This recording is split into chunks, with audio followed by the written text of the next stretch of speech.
Hello,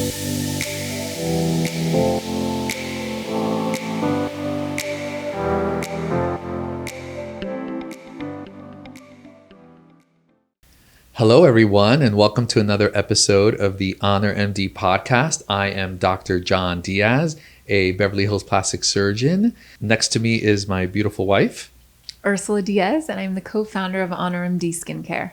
And we are really excited that you joined us today. Yes. We have a great episode. We are talking about a topic that is one of my wife's favorite things to talk about. Yes, very near and dear to my heart. Sunscreen. Yeah, so this is something that is so important in the world of skincare. It's one of the most important components of any regimen. But one of the reasons I wanted to talk about it today is because I saw something recently that kind of like really surprised me, and I thought it was misleading. And I think Very it's misleading. Yeah, and I think it's important to address these things and kind of get good information out there. Yeah. So I was driving along a major boulevard, and there was a billboard, and it said something to the effect of like, the sun is not the poison. Your sunscreen is. I just remember saying like, your sunscreen is poison. Something like that, right? And lo and behold, what do you think they're advertising? Right. Sunscreen. Yeah. So that was, that caught everybody's attention. Yeah. But And I've heard over the years patients express concerns about certain Yes. products and things, and I think it is a valid concern. I think it is a valid thing to discuss.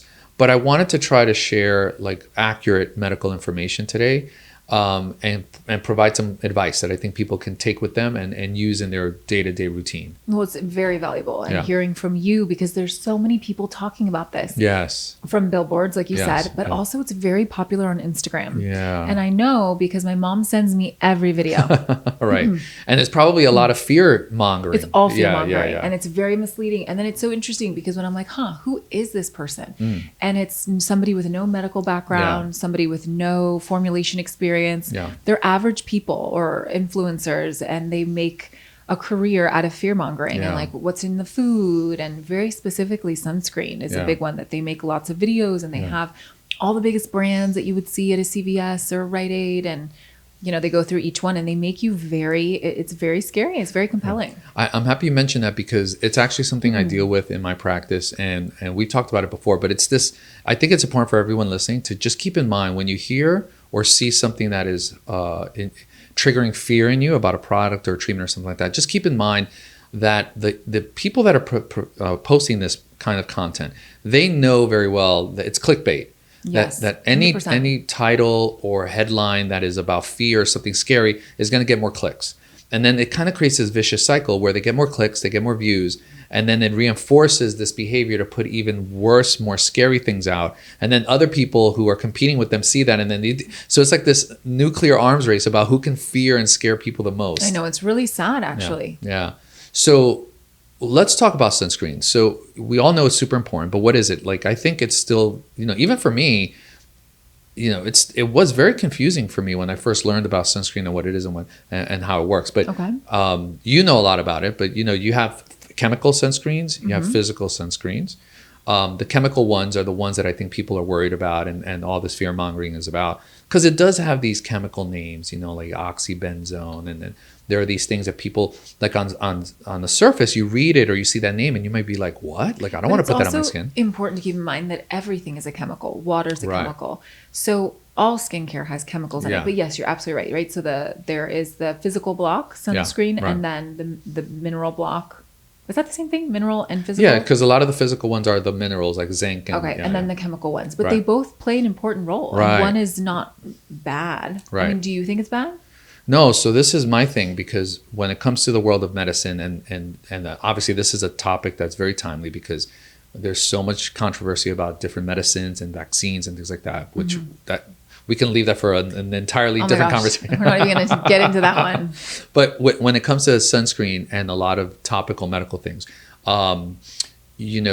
everything is about moderation. So the thing with the chemical sunscreens is that it does contain these, manufactured synthetic chemicals. They are designed, the way they work is that when you have sun exposure, it hits these chemicals that are sitting on the surface of your skin, and they're designed to absorb that it's actually the UVB. So there's UVA and UVB, which we'll talk about.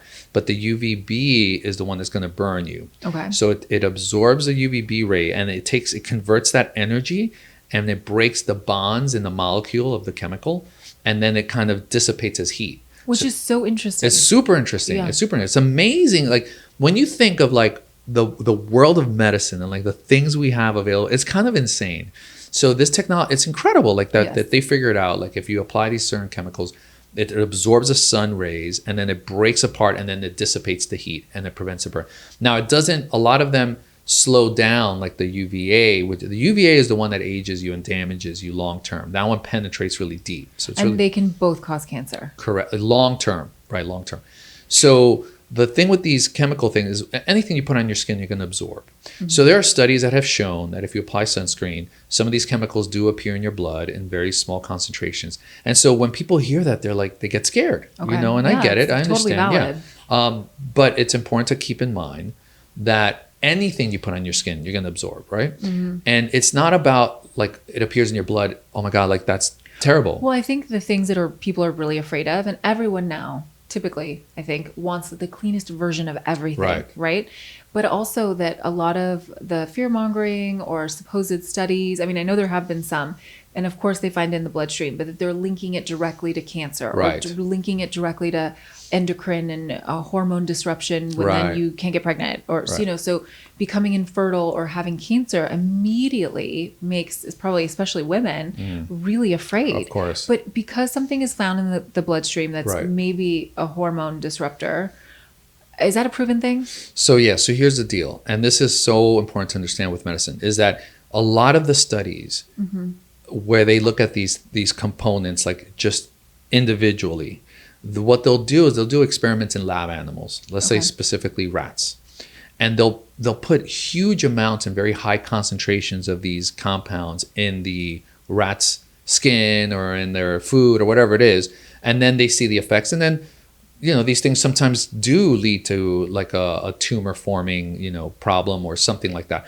So the study in the rat will show, this chemical, if the rat is given to the rat over time, does cause this tumor or this cancer. Okay, that may be true. Okay, but it's very different than the situation in a human applying sunscreen to their skin, because the concentrations are going to be very different. Number one. So it hasn't been concretely proven or linked to cancer in humans? Correct. So this, because that's a very misleading, because you hear constantly, especially from sunscreen companies that are promoting these products, that this is linked to this specific chemical is linked to cancer. Right, because they're extrapolating. Yes, but so that's so interesting. We could make sure linked to cancer in humans. Right. Or maybe familiarizing yourself with the study. That because the other thing, and this is a really big problem in medicine, is that there's a difference between causation and correlation. So for example, causation means that you're able to prove without any doubt that if you take,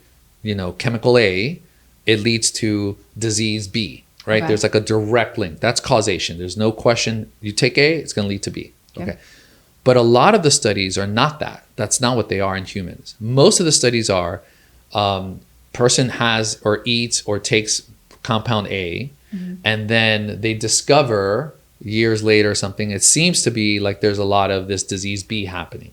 All right. Or the reverse. They take this thing A, and then it improves this thing B in the person. So let me give you an example. So there are a lot of TV shows and magazines that would promote like goji berries or eating certain berries and things like that, right? And they would say, it turns out if you eat 10 goji berries a day, you lead a longer life, right? Which sounds great. Right, sounds great. And then I actually hate goji berries. Right, but people go out and buy goji berries, right? Yeah. And it's the most ridiculous thing, because what they did was they probably studied people who had long lives, and then they kind of asked them, what did you eat?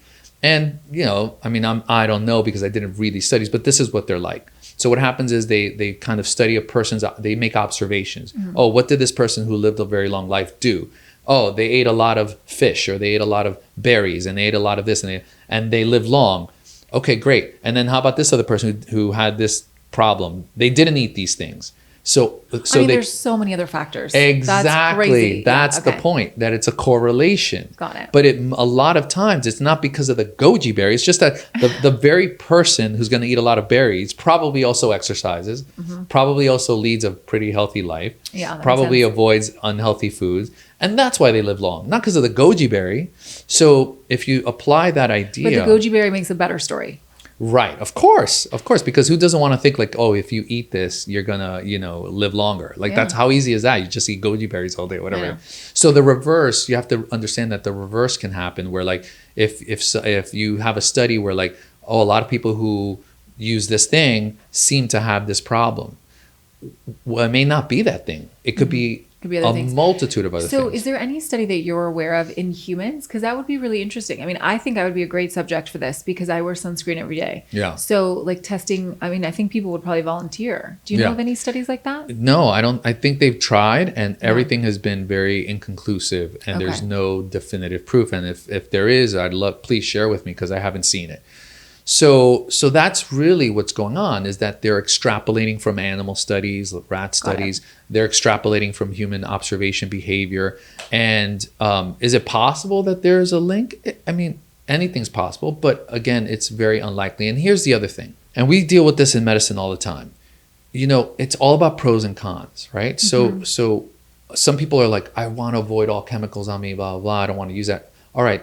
Fair enough. I understand that you would want to take that approach. But there is no question that direct sun exposure and not using sun protection of some kind is going to cause you way more harm over time than using a sunscreen that has one of the chemical components. I remember when I was pregnant, I was so worried. Like, oh my gosh, what kind of sunscreen do I use? And I was talking to my OB about it.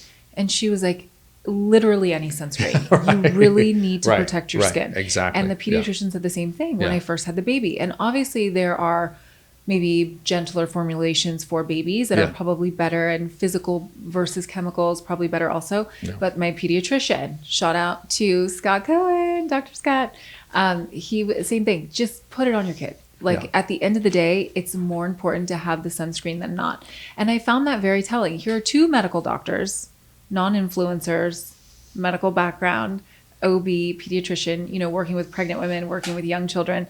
And they both agreed, like at the end of the day, please just put the sunscreen on yourself and your baby. Right. Absolutely. 100%. I mean, the numbers don't lie. So statistically speaking, if you don't have some type of sun protection over time, there will be way more cases of skin cancer and that leads to mortality. I mean, some skin cancers like a melanoma, these are very, very dangerous cancers. So dangerous. You could die and then they're like cutting them out of your skin. You've got scars. And So there's no question that the benefits of any sunscreen far outweigh the potential theoretical risks that you may have if you would use one of like the commercially available typical chemical sunscreens. Well, thank you for breaking that down, because I think other podcasts talk about things like this and they do not have a medical doctor who is there to break down all of the science and how things actually work. So I really love that. Like it's really interesting to learn those things. I appreciate that. I'm happy that all those years of medical school were for something good. Well, I do feel like, babe, you're trending. Everybody wants to be a doctor. And you're right. But not everyone is. And they act like they are. So Dr. Google. Thank you for breaking that down. No, and I think it's very confusing for people. Like it's so confusing. For example, like I think you know this, but it's, SPF. Do you know what SPF is? Of course I do. Sun protection factor. Right. And it's very, I didn't know this like when I was younger, but it turns out. Explain what that means, because I still think most people don't know what that means. Yeah, it's very interesting. So sun protection factor is a ratio, and it's basically, it's a formula where they take the amount of time it takes for you to get burned using a product divided by the amount of time it would take to get burned with no product. Okay. So in general, if you use a product, it's going to take longer. If you don't use a product, it's going to take shorter. You're going to get burned faster. So the number is always positive. It's a positive number, right? So like, 20, SPF 20, SPF. So for example, let's make it concrete. An SPF of 20, which is pretty low, means that if you use this product, it's going to take you 20 times longer to get burned using the product than if you didn't use the product. So you're going to get burned 20 times faster not using the product. and then and so on and so forth. So SPF 30s, 40, 50. And what is that? It corresponds to time though. The time, yeah. So how long would that protect your skin? Well, 20 times longer than whatever you like. If let's say you got in the sun and it take like everyone's different. Like I'm a little bit darker skin, so I probably take longer than you to get burned. But let's say it takes me 10 minutes to get burned with direct sun exposure. If I use the SPF 20, it would be 20 times longer than 10 minutes, so 200 minutes. Okay. Yeah. And I think generally it's like people probably use an SPF of 30 or higher, and then they're told to reapply every 2 hours, right? And more frequently if you're swimming or sweating. Exactly, because all of that's going to wear off. Yeah. I always go for the biggest SPF. Like if there's like 100, I'm like, oh, I want to get that because that sounds great. And I think that there's like this point of diminishing returns where like at some point, it's questionable whether something really is an SPF of 100. Yeah, and it depends on what you're doing. Are you sweating? Are you swimming? All of those things. Right. So then that's kind of like the chemical sunscreen. So that's how that works. Then there are the mineral-based ones, right? Like zinc oxide or titanium dioxide. So that's actually using actual minerals, which are very safe. And there's no study in rats or anything that I'm aware of that have shown any link of those things to any problems. But now this is a physical barrier. So it's actually what's happening is the UVB rays that are the ones that cause the burn, the superficial burns, that is being reflected. So that's why they're white. They're usually very white. Yeah. So it's basically scattering the light off the skin. So that's how that works. And those are really good. Blocking it from the skin absorbing it. Yeah. I mean, I think I typically use a physical block every single day. Yeah, you do. You're very good about that. You talked about the dangers and like causing cancer and burning the skin, but it's also the #1 cause of visible aging. Absolutely. So wrinkles, dark spots. It's amazing. It's like it's like the most simple thing you can do that you can add to your skincare regimen that can protect you and help you age better. It's really insane. It's the #1 thing. And people spend so much money on microneedling or Botox and skincare, and you have to use your sunscreen to protect your skin. Or stay out of the sun. But most people do go outside. Most people are in their car. Yeah. But I think too, it's generational, or maybe it's trending, that people don't want to use sunscreen. And it bothers me that there are billboards telling people that sunscreen is poison, but that same billboard is telling you to buy their sunscreen. Right, of course. Which I believe had like beef tallow in it. Like, okay, that's like a whole other can of worms. How effective is that? Right? Yeah. So, taking things with a grain of salt. Like, is it people trying to get your views? Is it people trying to get your dollars? Yeah. So I think we both agree that sunscreen is 100% worth it. Of course, for skin cancer, but I really believe, I love wearing it actually. And I think once you find a formula that you like, and mineral ones, they have really elegant formulations now so that they don't have that white cast. And, the tinted ones I love. Most days I wear tinted sunscreen instead of makeup. Yeah. And of course, foremost, it's for, health, the health of my skin. Yeah. But also for aesthetic reasons. Oh, definitely. Like, it's going to help me look younger longer if I don't have dark spots or wrinkles. And I really enjoy wearing it. What's amazing is we've seen this there are famous pictures of this. Oh my gosh, the truck driver that everybody has seen. Yes, that made my mom. That inspired her to tint her windows. So for the audience because we've seen these pictures because we go to all these meetings where but now that one's like viral. It's pretty, it's pretty wild. I think it's been in Instagram. I mean, if my mom found it, I think it's very accessible. Yeah. So everyone knows that it's a truck driver. The left side of his face. I think is it a woman? Is it a woman? I can't remember. Well, but whatever it is, the left side of the face. I mean, tremendous wrinkles, severe damage, and then the right side looks pretty good. And then the other thing is, and I don't know if I've shared this with you, but we've been using this Vizia 3D imaging skin analysis system here in the office. So we basically take pictures of our patients before treatments and after treatments, and we measure like the improvements in their skin. And almost universally, everyone's skin on the right side of their face is better than the left side. Me too. I was like 5 years younger. Yeah, it's crazy. On my right side. Yeah, so it's a real thing. It's a real 100%. thing. Yeah, but I think everyone believes that, but I think they get scared with like the chemical stuff. And then right away, if people are like, this causes cancer, of course you're not going to want to use it. Right. But hey, guess what? If you don't use it, you'll also get cancer. Yeah. So if you're scared of the chemical ones, then just use the physical ones. Use the mineral physical ones. And then if you have acne prone skin, for a long time I was afraid to put sunscreen on my face. Then use the, non-comedogenic. Look for that. Look for oil free. And there's definitely better sunscreens if you have acne prone skin, but it makes such a difference. And if you're investing in the way you look, 100%. You should be using sunscreen. And then if you want to level up, if you want to like raise your game, then do what Ursula does. Yeah, of which course. is start I like love it. Ursula is. I have no shame. No, shame you are in my sunscreen game. I admire you. I respect your approach. Do you admire my commitment? I do. I am impressed. So Ursula will be very careful about the sun, and you do physical protection. So and other like accessories to protect you from the sun. So for example, gloves you've worn. I really love driving gloves, and I've recently gotten some that are really long because your forearm gets exposed. We all see the dark spots on our forearm. So, and I mean, I spend more time in my car now than I ever have. So maybe if you don't spend so much time in your car, you may not need to do all of this, but I spend a lot of time driving. So I like to wear the long gloves. If you have regular gloves, that's great, but try to get the long ones because ladies and men, the forearm, it's giving us away. The hands. The hands 100%. Right. But the forearm too gets a lot of the freckles and the dark spots. My favorite, I was just getting to that. My favorite are hats and visors. I love hats and visors of any kind. And honestly, I find the sun on my face very uncomfortable. I feel blessed to have a great car. However, there's a lot of sun exposure in that car. So I wear a visor or a hat every single day when I get in my car. And then I really like wearing like gauzy, I mean, it doesn't really matter what the fabric is, even shirts sometimes. I really like covering my neck and my chest. I'm doing that right now. Because that part, it's kind of hard to correct. That's a very good point. It's really important to protect the neck and the chest because as you age, that really shows signs of aging, and some of them are hard to reverse. That's such a good point because the décolletage of that area is something that a lot of my older patients come in and complain about. And actually, you know, that's a brilliant thing to tell patients, like for the audience to hear. Like when you put your sunscreen on in the morning, maybe apply some down 100%. If you're not applying it to your neck and your chest and your ears, you're doing yourself a disservice. That's a very important point. And just like most skincare, it doesn't end at the face. Like make sure you're putting your serums on your neck and on your chest. There are certain things like retinol or like active things that you wouldn't want to put on the chest because it could be highly irritating. I learned that the hard way.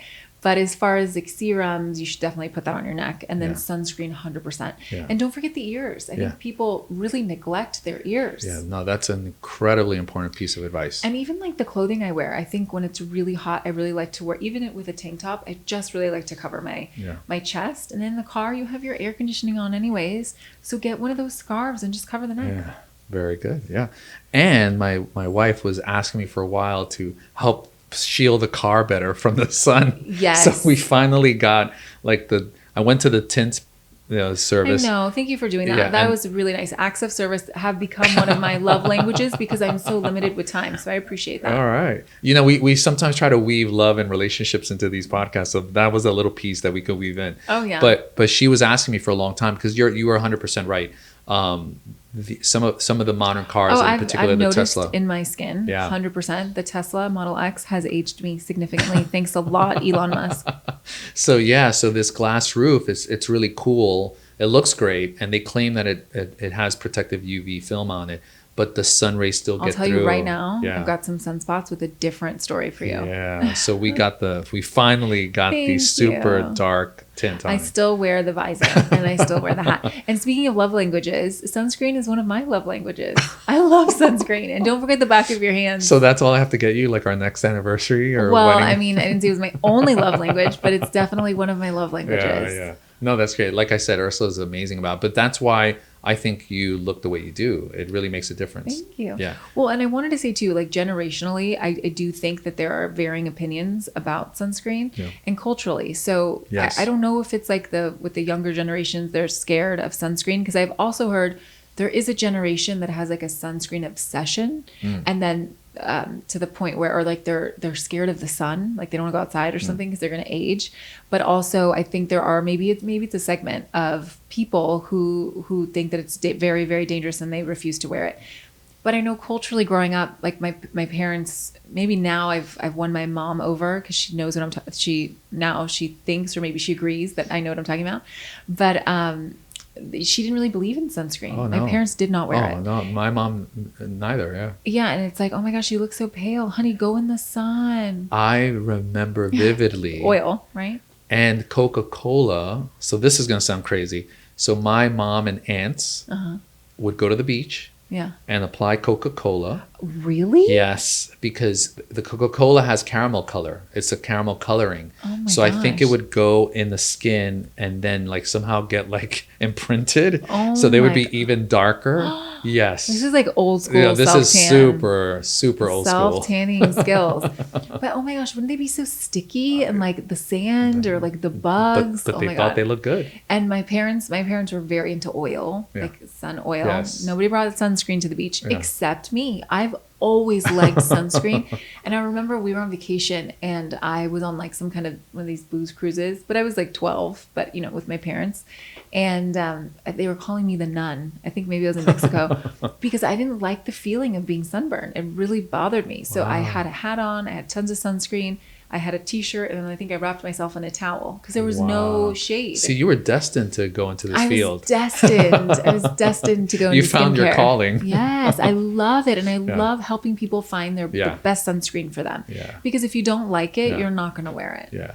Well, I think you've shared incredible advice about sunscreen and sun protection because it is so important. And you say these things, but you follow it too. So and I'm a witness to this. And I enjoy following it. And I think maybe some people are embarrassed to wear maybe like the gloves and things like that. But I think you get to a certain point and like I really don't care. Yeah. And people usually ask me like when I wear my crazy stuff, like, oh my God, I love that. Where'd you get that? Right. And I have a lot of, you know, Asian friends, and I feel like our Asian brothers and sisters, especially in Asia, they really understand the concept of staying out of the sun. They get it. Yes. So when we have friends travel to Asia, they come back with really amazing things. And now, you know, a lot of things are accessible online, but these sun patches, and I don't think I've worn these in front of you yet, but they're literally like a silicone patch, mostly like the cheek area where women get, or forehead area, get like those dark melasma patches. And I mean, some of these can cover the whole face and you look crazy. Wow. But I would do it. I don't mind. I like in the name of protecting your skin. I believe it. Would you do that? Would you wear that? Only for you. Oh. Well, I haven't reached Ursula's level of sunscreen game, but I am also trying to get better. But I think that we shared some really good, I hope, some really good information for people out there listening. So just to kind of bring it all together. Yeah. So if somebody's afraid of wearing sunscreen because they're legitimately afraid because they hear it all the time, and there have been these studies about cancer that, you know, these chemical sunscreens should wear cancer, to really not be afraid because these aren't really conclusive studies. They've been done in rats. But if you are, to use a physical block. Right. So, if you're not going to use the chemical, at least use the physical. And then to remind everyone about the physical blocks, it's titanium dioxide and zinc. And zinc are the best, Are the best. And there's also combination. We forgot to talk about that. Yeah. So if you look on the back of your sunscreen and you see oxybenzone and these other benzone oxy words and zinc and titanium dioxide, it's a combination. Right. So it's both. So you're going to want to look for the sunscreen that just has the physical blocks. Right. If you're concerned. Yeah. If you're concerned about that. And then use the accessories like the hats and the gloves and stuff. But you wouldn't, I mean, would you tell people that like, just wear a hat? No. You really need both, right? Need both, yeah. So don't be afraid. And if you're very uncomfortable, go for those sunscreens that, you know, have just the physical block. And I also think it's good to go with the bigger companies. There are so many like clean beauty companies that are emerging, but you have to make sure that these products are being properly tested. Yes. There was a big company, excuse me, who had quite a bit of lawsuits because the sunscreen kids were getting burned. Yes. And then when they did some third-party testing, there was no SPF in it. Yeah. So things like that happen in formulation. And the good thing is they corrected it, and then they had a huge spotlight on them. So they, of course, moving forward, it was great products that sunscreen products that they were putting out. So I lean towards the ones that are a little bit larger because, or at least advertise the third party testing, because you want to make sure that things are what they say they are, because, you know, the regulations are interesting here in the US. That's a good tip, because at the end of the day, what us doctors want, and what you guys should do is always just, you want to protect your skin. You want to prevent these preventable diseases like skin cancer and stuff like that. And then another thing I want to note is a lot of people keep sunscreen in their car. And I think there were studies that showed, like, if you go over 100 degrees, if things are being heated, maybe the study was like 400 degrees or something, which I don't think it ever gets to 400 degrees in anyone's car, but that it will start to break down, and then you wouldn't want to use that. That's so if true. if you are keeping your sunscreen in your car, to make sure that it's staying cool somehow so that it doesn't break down.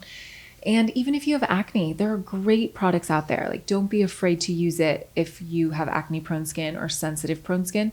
Just do your research. And L2MD is a brand I really like, and they have some acne safe specific products. They have rosacea safe products that are really good. And then baby sunscreen. I really like California Baby, but you really got to work it in there because it does leave that white cast. What's your favorite kind of sunscreen to use? Do you like the spray ones? Yeah, those are easy to apply. You know, I mean, I think like most guys, I'm like just whatever's simple and easy. Yeah. I'll grab whatever's by the side. But the ones you get for the girls, our girls are great. Like I end up using what they have. So by proxy, I'm like benefiting from your care of them. Like I'm getting it secondhand. And I think it does usually fall on the primary caretaker, which is typically the woman, or the one with the kids. Right. So, just remember, it's more important to put it on than not. Right. And there really is a formula out there for everyone. And if you need advice, please ask me, because I would love to talk to you about sunscreen. Oh yeah. Trust me, she would. I would. We'll find you the perfect one for you, and then you'll wear it every day. So if you feel like this has been great information, please let us know. We'd love to get the feedback, subscribe, and let us know what you think. Yeah. And if you have a friend that you think would like this episode, please share it with them. And we can't wait to see you. So we'll see you in 2 weeks. All right.